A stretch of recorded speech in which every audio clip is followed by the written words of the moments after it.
지난 시간에 새 언약에 대해서 살펴보았습니다. 새 언약의 중보자이신 예수 그리스도는 하늘 성소의 대제사장이라 말씀드렸습니다. 우리는 이 하늘 성소가 어떻게 생겼는지 또 얼마나 좋은지 얼마나 큰지 잘 알지 못합니다. 근데 하나님께서 그 하늘 성소의 모형을 허락해 주셨는데 그것이 바로 모세에게 말씀하신 성막을 허락하신 것이었습니다. 그렇다고 해가지고 모세에게 허락하신 그 성막이 하늘 성소 모양을 그대로 똑같이 축소한 것이다, 똑같은 모습이다 라고는 말할 수가 없어요. 하나님께서 모세에게 보여주시고 지시하신 그 성막의 모형을 그 당시 이스라엘 백성들은 광야에 있지 않았습니까? 그 광야에서 만들 수 있는 그런 형편에 따라 만들었던 것이 되겠죠. 그런데 중요한 것은요, 이스라엘 백성들이 광야에서 생활했기 때문에 그 광야에서 이동하는 가운데에 머물면은 또 장막을 설치하고 또 이동하게 되면 그 장막을 다 해체해 가지고 이고 지고 끌고 가는 겁니다. 이런 일들을 계속 반복하는 그런 임시 장막이었다라는 것입니다. 저는 그 캠핑을 상당히 좋아합니다. 야외에서 자연과 함께 보내는 시간이 참 좋아요. 또 텐트를 치고 텐트를 걷고 하는 일도 저는 상당히 재미있습니다. 캠핑이 아무리 좋아도 잠시 며칠 동안 하는 것이지 그걸 한 달 내내 해라, 아니면 1년 내내 캠핑을 해라 하면 그렇게 좋을지 모르겠어요. 그런데 40년 동안 그렇게 해라 하면은 틀림없이 그는 안 좋을 겁니다.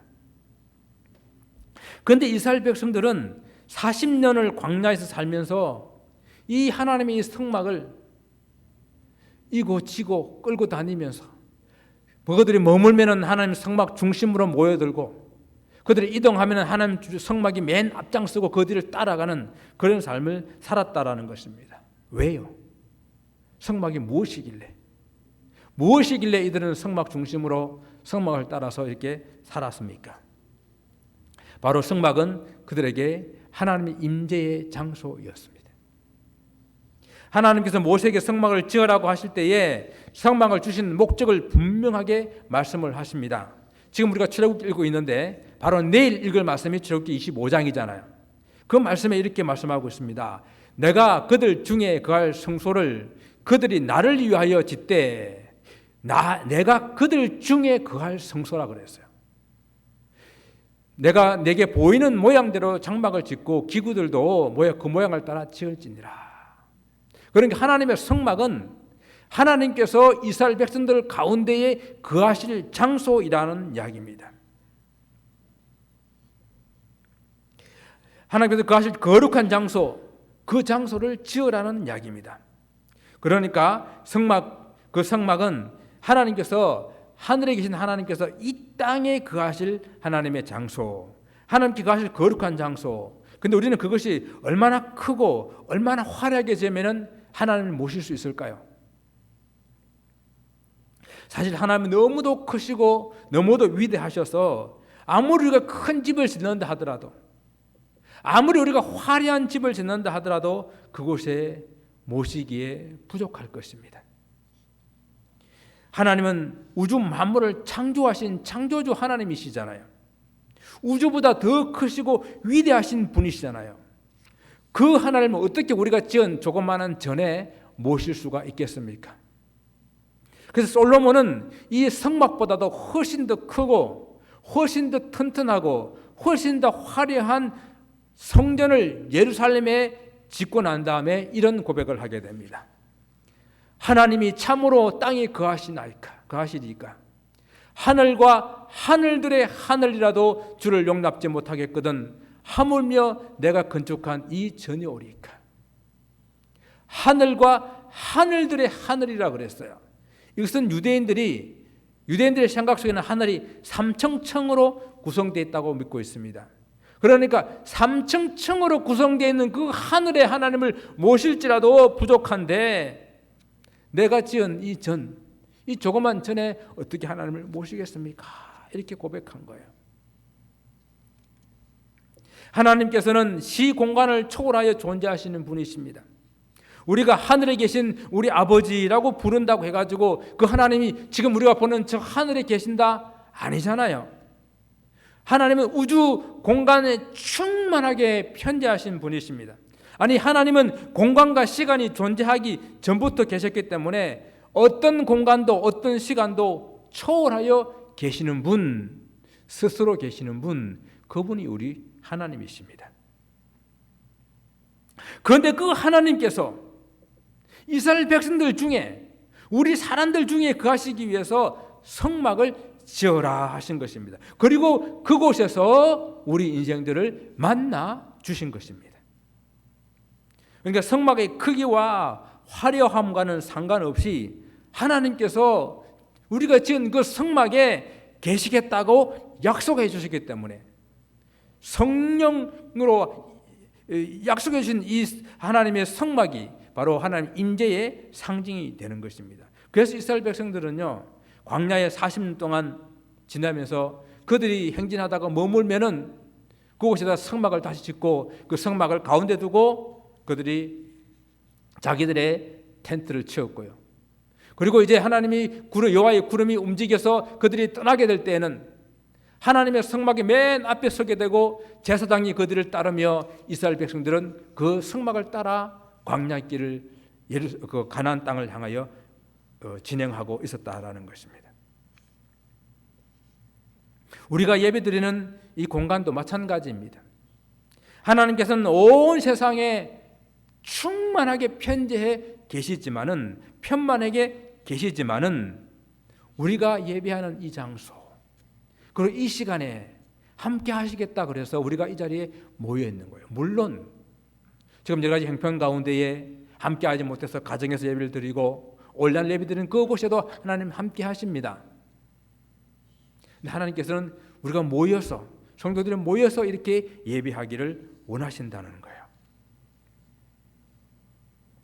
하나님께서 시내산에서 모세를 통해서 성막을 짓도록 하시고 또 율법을 주셨는데, 율법에는 성막에서 하나님께 제사를 드리는 그 예법을 잘 기록하고 있어요. 그런데 히브리 서신을 읽고 있는 성도들은 유대인들이었기 때문에 이 예법에 대해서 잘 알고 있었어요. 그래서 이 히브리서 저자는 자세하게 설명하지 않고 있습니다. 그러나 저와 여러분들은 유대인들이 아니잖아요. 또 그 당시에 잘 모르잖아요. 그래서 현대인들은 잘 모르기 때문에 그 당시에 예법이 어떠했는지, 성막이 어떠했는지 조금 알 필요가 있습니다. 그래서 성막과 기구들을 좀 이렇게 살펴보면서 넘어가기를 원합니다. 이 성막의 전체 크기는 이 가로가 넓이가 50규빗이고, 그리고 이 세로가 길이가 100규빗입니다. 이 50규빗, 100규빗이라고 하는 것은 쉽게 말해가지고 한 규빗이 45cm거든요. 그러니까 절반으로 생각해가지고 죄송합니다. 50규빗은 25m, 100규빗은 50m라고 생각하시면 돼요. 그 정도의 크기다라고 생각하십니다. 그리고 들어가는 입구문은 이 동쪽에 있습니다. 화살표 있는 밑에 있는 이 부분이 동쪽이에요. 동쪽이 20규빗이 되는 동쪽 문으로 통해 가지고 이 성막 안으로 들어갑니다. 성막 전체는 저렇게 울타리가 쳐져 있어요. 성막 문으로 들어가게 되면 번제단이 있고, 그리고 물두멍을 만나게 됩니다. 그리고 그 안에 성소가 있고, 그리고 맨 안쪽에 지성소가 있습니다. 성막문을 열고 성막문으로 들어가게 되게 되면은 먼저 번제단을 만나게 되는데, 이 번제단은 모든 제물들을 번제할 불에 살라 가지고 하나님께 그 제사를 올려드리는, 향기를 올려드리는 그런 곳입니다. 그래서 모든 제물은 죽임을 당할 뿐만 아니라 그 몸이 이렇게 완전히 불살라서 드리는 번제 같은 제물을 이곳에 올려드리는 것이죠. 이것은 성도들의 온전한 헌신을 의미합니다. 그리고 좀 더 나가게 되게 되면 물두멍을 만나게 됩니다. 이 물두멍은 제사장들이 성소에 들어가기 전에 반드시 이 물두멍에서 손과 발을 씻어야 되는 정결 예식을 해야 되는 그런 곳입니다. 이는 하나님 앞에 나아가는 사람은 먼저 자기 자신을 돌아보고 회개해야 함을 의미합니다. 그리고 성막은 동쪽에 입구가 있고 서쪽에 성소가 있는데 그 성소를 나눠 가지고 앞에 있는 것을 성소라 그러고 뒤에 휘장 뒤에 있는 것을 지성소라고 부릅니다. 성소에 들어가게 되게 되면은 왼쪽에 금촛대 등잔이 있어요.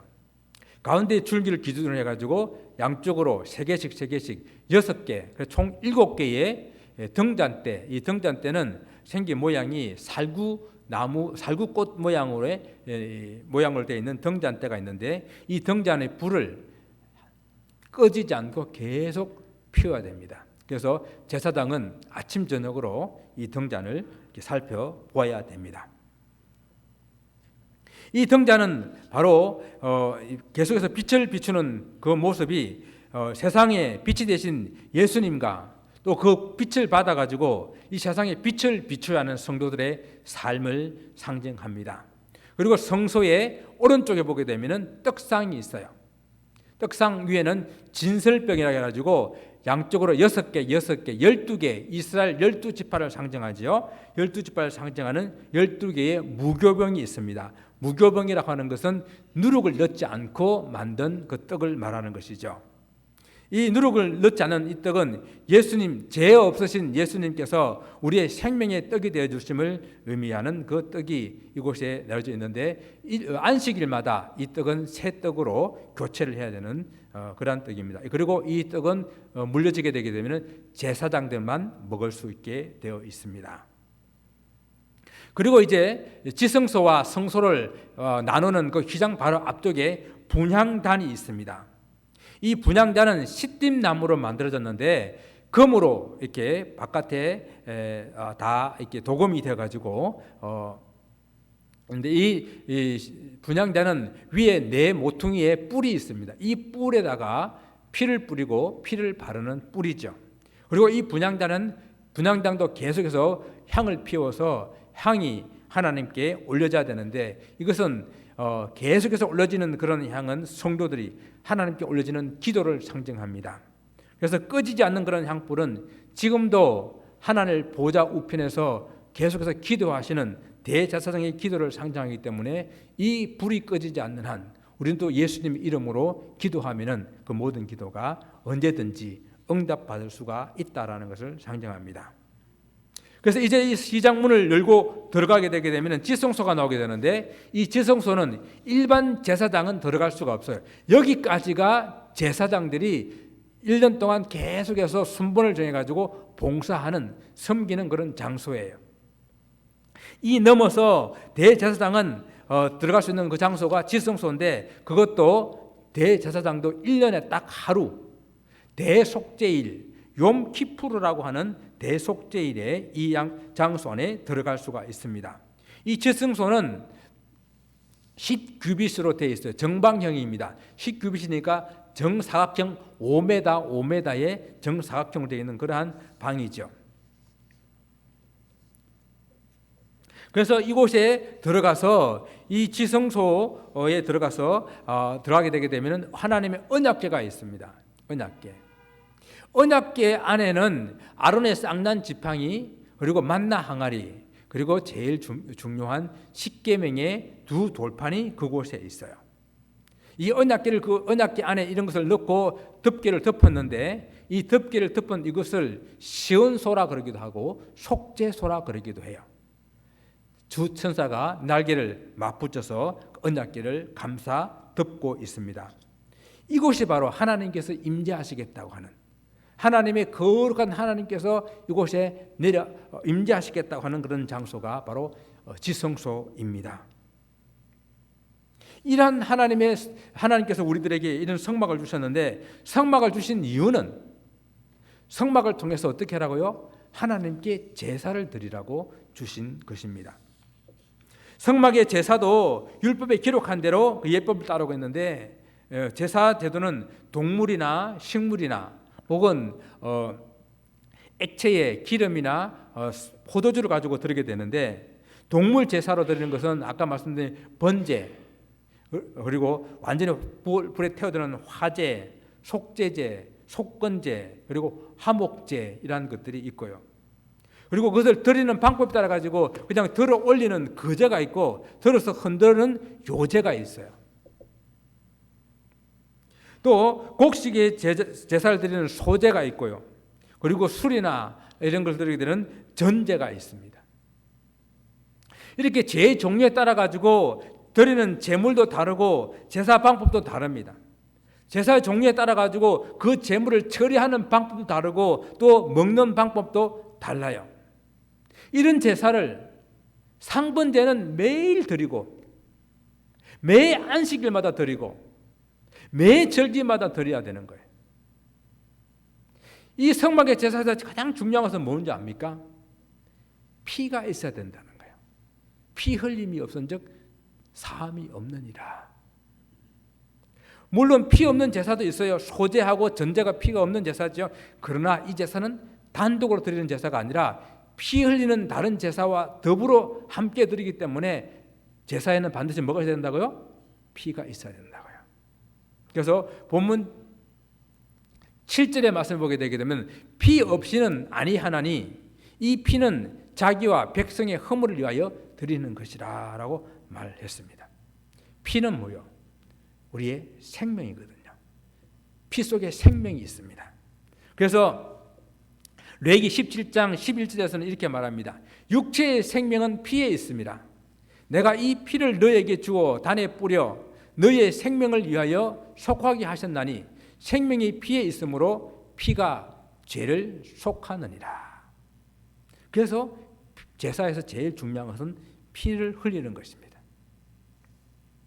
자, 이제 우리 제사를 살펴봅니다. 제사장이 성소에서 정기적으로 이 봉사하는 이 제사 외에도 대제사장이 1년에 한 번 대속죄일이 되게 되면 이 지성소에 들어가가지고 자기 백성들과 또 자기를 위해서 제사를 드려야 돼요.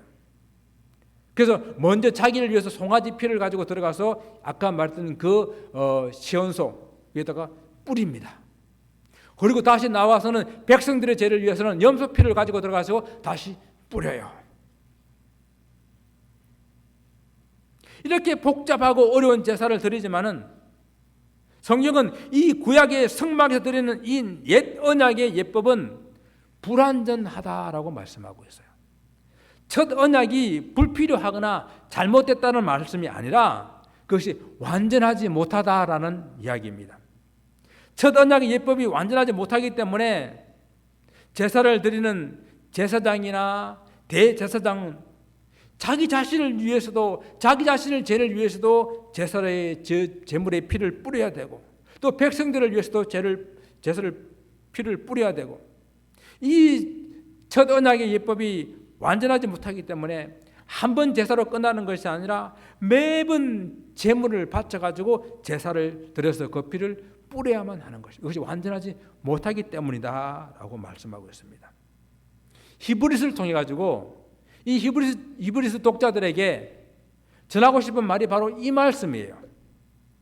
구약의 율법과 그 옛 언약의 율법으로 말미암아 드리는 그 제사로서는 우리의 죄를 다 속죄할 수가 없다라는 것입니다. 그래서 그 다 속죄할 수 없는데 이 유대인들은 그 장막 그것만 붙들고 있다라는 거예요. 제사장의 그 사역만 붙들고 있다라는 거예요. 그래서 장막만 붙들고 있다고 한다면은 장막 뒤에 있는 참 하나님의 성소, 하늘 성소를 바라볼 수가 없다라고 지금 히브리서에서 말씀하고 있는 거예요. 오늘 본문 8절 말씀 한번 볼까요? 성령이 이로써 보이신 것은 즉 장막이 서 있을 동안에는 성소에 들어가는 그 길이 아직 나타나지 아니한 것이라. 첫 장막, 옛 장막을 붙들고 있는 한 참 하늘의 성소, 하늘 성소를 들어가지 못한다라는 이야기입니다. 마치 모세의 얼굴에 가려졌던 그 수건이 덮여 있었던 것처럼 그 수건을 벗어내지 아니하면 안 되는 것처럼 이 유대인들이 이 첫 장막에 이 율법에 붙들려 있다고 한다면 참 하늘 나라의 성소를 보지 못한다는 것이에요. 유대 크리스찬들이 오히려 이 예수님의 옛 언약의 이 첫 장막이 예수님의 십자가를 보지 못하게 하는 장애물이 됐다라는 그런 이야기예요. 사람들마다 믿음으로 나아가는데 장애물들이 있죠. 여러분들 어떤 것이 여러분 하나님 앞에 믿음대로 살고 싶은데 늘 여러분들을 방해합니까? 유대인들은 그 옛 율법, 옛 언약, 옛 장막이 참 하나님의 나라, 참 하나님의 그 성소에 나가는 것을 가로막고 있었습니다. 주님의 십자가를 제대로 보지 못하게 가로막는 장애물을 우리는 걷어내야 돼요. 어떤 사람들은 내가 지고 있는 그 어떠한 것이 내 눈을 가로막아 주님을 바라보지 못하게 한다면 그것을 내려놓아야 됩니다. 내가 이룬 어떤 업적이나 어떤 공적이 주님의 십자가를 가로막고 있다면 그것 내려놓아야만 된다라는 이야기예요. 오늘 9절에서는 이렇게 말합니다. 9절에서는 이 첫 장막 옛 언약은 현재까지 비유다라고 말씀하고 있어요. 비유라는 말은 그냥 좋은 하나의 예다, 샘플이다, 모형이다 이런 뜻이거든요. 그러니까 현재까지라고 하는 이 말은 예수께서 나타나실 때까지, 예수께서 구원을 이루실 때까지라는 그런 뜻입니다. 그러니까 구약의 장막과 그 제사는 실체가 아니라 모형인데, 실체인 모형이 실체가 나타날 때까지, 즉 예수 그리스도께서 이 땅에 오셔서 십자가를 지실 때까지 그것은 온전하게 우리를 죄를 씻을 수 없는 그런 모형이다, 그림자다라고 말씀하십니다. 실제가 아닌 모형으로서는 우리 양심까지 온전하게 하실 수 없다라고 오늘 본문을 말씀하고 있죠.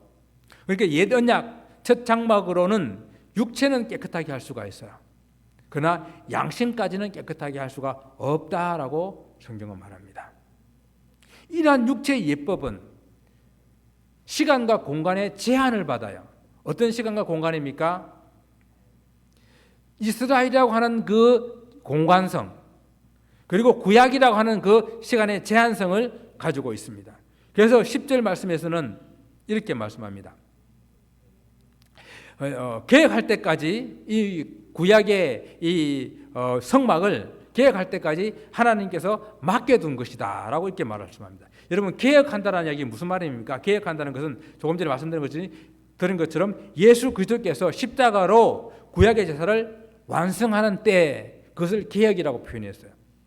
주님께서 십자가 위에서 내가 다 이루었다라고 하신 바로 그 말씀이 구약 성막과 그 제사를 다 완성하셨다라는 그런 뜻이잖아요.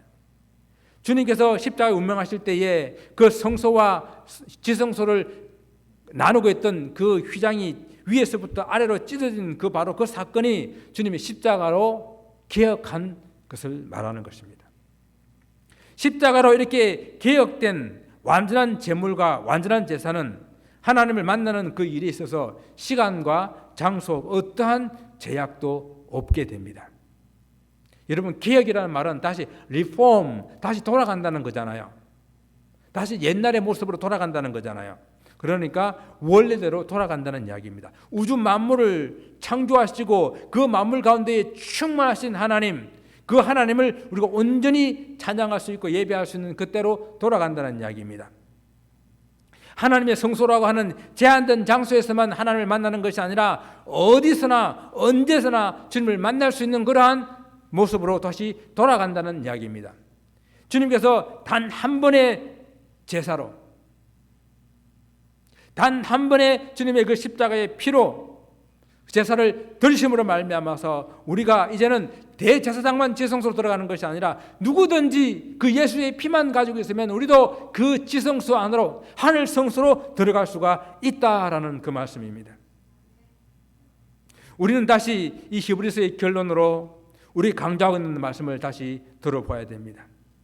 구약 성막과 그 안에서 드려지는 제사를 완성하시고 개혁하신 예수 그리스도께서 장래 좋은 일의 대제사장이 되신다라고 또 이 히브리서의 결론을 우리에게 다시 말씀해 줍니다. 장래 일의 장래 좋은 일의 대제사장이라고 하는 것은 이 땅에 있는 제사장이 아니라 저 하늘 성소에 있는 영원한 대제사장이 되셨다라는 그 말씀이죠. 이 성소는 이 땅에 있는 성소와 같이 사람이 지은 것이 아니라 하나님께서, 주님께서 지으신 하늘 성소입니다. 이것이 원래 오리지널이에요. 여러분, 죄의 싹은 뭐라 그랬습니까? 사망이라 그랬잖아요. 죄를 지면은 죽을 수밖에 없는 거예요. 그래서 그 죽을 수밖에 없는 죄를 용서받기 위해서는 다시 생명을 살려야 되는데, 그 생명을 대신하기 위해서는 생명의 피가 필요한 겁니다. 옛 언약에서 성막에서 제사를 드릴 때는 양과 염소와 송아지의 피로 제사를 드렸습니다. 오늘 본문에서는 이렇게 말씀해요. 14절 말씀에서 이렇게 말씀합니다. 자, 염소와 송아지 피로 또 그 죄를 뿌려가지고 육체의 죄를 정결케 하는 그런 효력이 있었다고 한다면, 흠도 없고 점도 없는 예수 그리스도의 피로 드려진 이 제사는 얼마나 더 효력이 있을까요? 하물며 영원하신 성령으로 말미암아 흠없는 자기를 하나님께 드린 그리스도의 피가 어찌 너희 양심으로 죽은 행실에서 깨끗하게 하고 살아계신 하나님을 섬기지 못하게 하겠노. 여러분, 구약의 그 제사도 육신을 깨끗하게 할 수가 있었는데, 구약의 제사는 동물의 피잖아요. 그런데 하물며 하나님의 아들, 흠도 없고 점도 없는 하나님의 아들 예수 그리스도의 피로 드려진 그 제사, 그 피는 얼마나 우리의 죄를 깨끗하게 하실 수 있겠는가 하는 말씀입니다.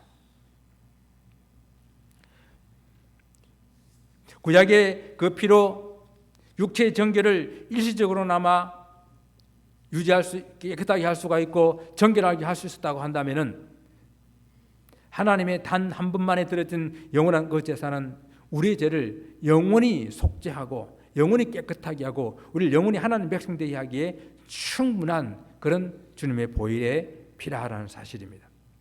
여기서 양심으로 깨끗하게 된다라고 하는 이야기는요, 예수 그리스도의 그 보혈의 피는 우리를 양심으로 깨끗하게 할 수 있다라는 그 말은 무슨 말씀인가 하면은, 사람들이 죄를 용서받는데 용서받고 난 다음에 남아있는 것이 있어요. 그게 뭔지 아세요?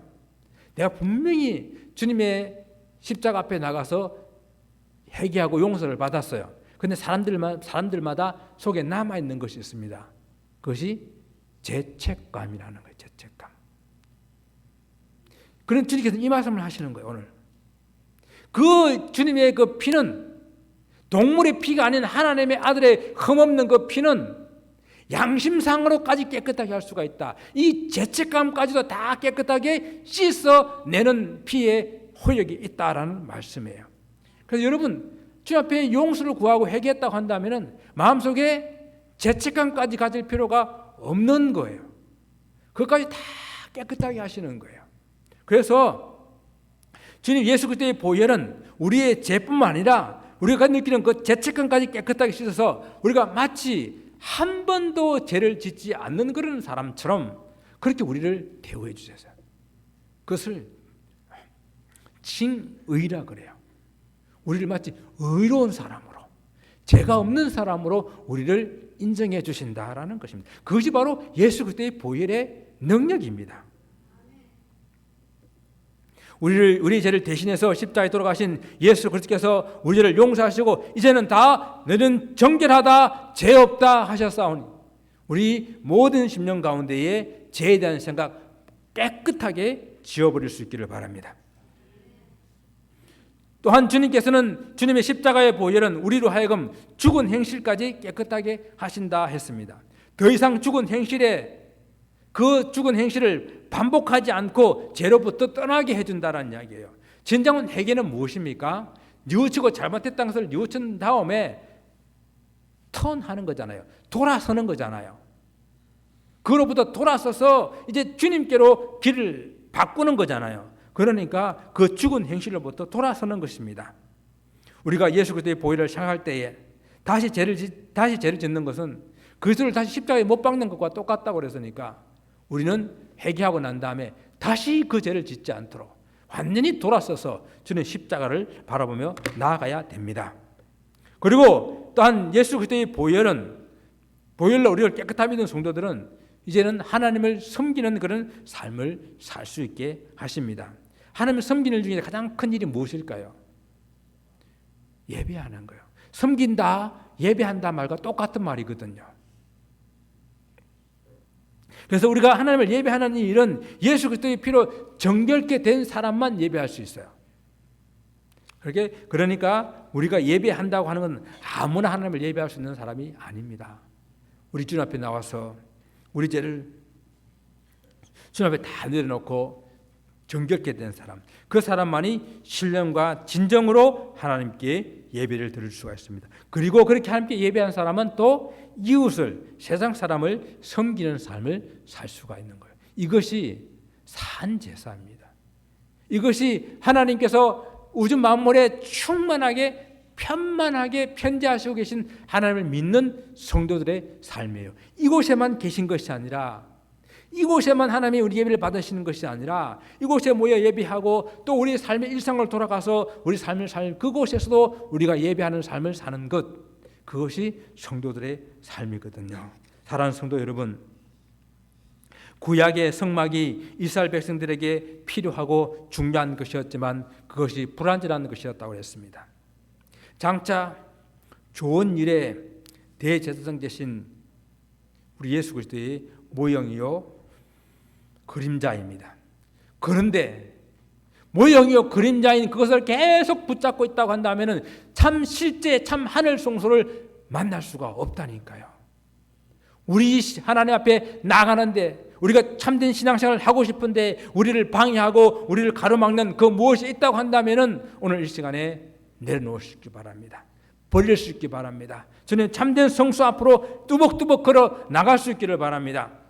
그 주님의 십자가의 그 보혈을 온몸으로 체험하고 우리 모든 죄가 정결케 되어져서 하나님 여호와를 찬양하고 그리고 우리 이웃을 섬기는 그 복된 삶, 그 삶을 살기를 바랍니다. 오직 십자가의 보혈만 의지하고 십자가만 바라보고 나가시는 우리들의 삶 가운데에 주님께서 주시는 그 노란 은총이 날마다 체험되는 복된 삶 되시기를 주님 이름으로 축원을 드립니다. 기도하겠습니다.